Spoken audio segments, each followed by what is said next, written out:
First tonight, how police caught a ruthless gang which targeted celebrity footballers. In one robbery, the Nottinghamshire home of a footballer was raided, leaving his wife fearing for her life.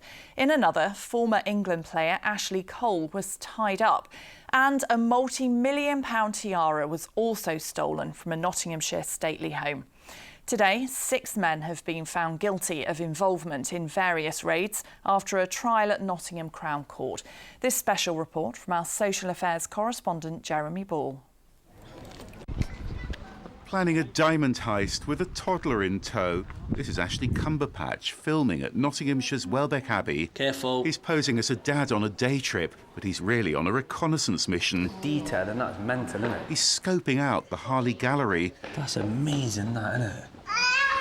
This is his target, the Portland Tiara, worth £3.5 million.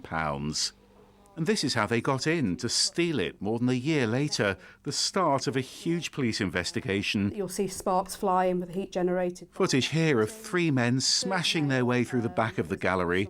They use a circular saw to cut through a metal door. They're now in the main reception. They're wearing helmets so they can't be identified. They've taken the valuable tiara and brooch in less than 8 minutes, escaping over a field before their stolen getaway car was burnt out nearby. The diamonds were all rather unique, so it's our belief within the investigation team that those items were taken out of the country, taken from London to Turkey. We don't know if they were broken down before they went or whether they were taken as whole pieces. And I just think it's really, really tragic, and it's a really important historical piece. This is the moment Cumberpatch was arrested at his home in Nottingham. Conspiracy to commit burglary. He was identified by his own GoPro footage from the gallery. Detectives remembered seeing it before because they'd searched his house for a sawn-off shotgun months earlier. Now they realised that home video was damning evidence.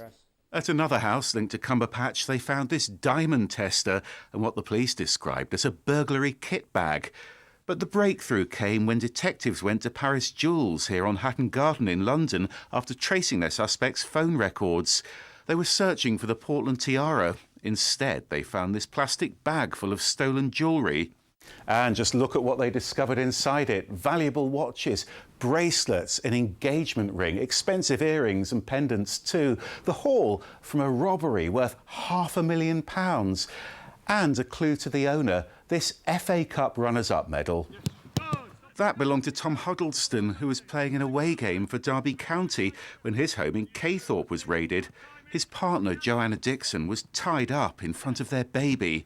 The same thing happened to the former England player Ashley Cole. He was bound and threatened along with his partner, Sharon Canu. The attackers left this sledgehammer after smashing their way through his door, and the trial heard Mr. Cole's emotional interview with the police.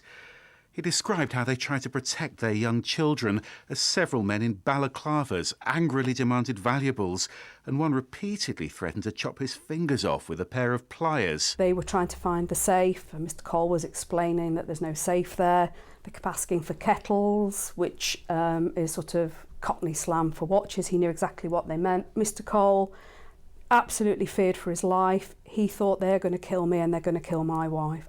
One of Mr. Cole's attackers also took part in the tiara theft with Ashley Cumberpatch. This is footage of Curtis Dilks buying a SIM card near his home at Clifton in Nottingham, evidence that helped trace his movements. And there was forensic evidence too on this knife found at Ashley Cole's home and these cable ties which the footballer was bound with. They both had traces of Curtis Dilks' DNA. Dilks' fingerprints were also found on these ladders which were used in another robbery in Nottinghamshire. There, these 6 masked men climbed through a first-floor window in Carlton, then bound and threatened a businessman. His earlobe was cut, torturing him to, cause so much pain that he would reveal where his belongings were. Then they put a bag over his head and they drive him to his elderly mother's address over at the park in Nottingham, and they recover a safe. So, absolutely very dangerous. Crimes solved, but back at Welbeck Abbey, still an empty display case. The men who've been convicted now facing long prison sentences. But police say other gang members are still at large and they're still appealing for information. Jeremy Ball, BBC Midlands Today.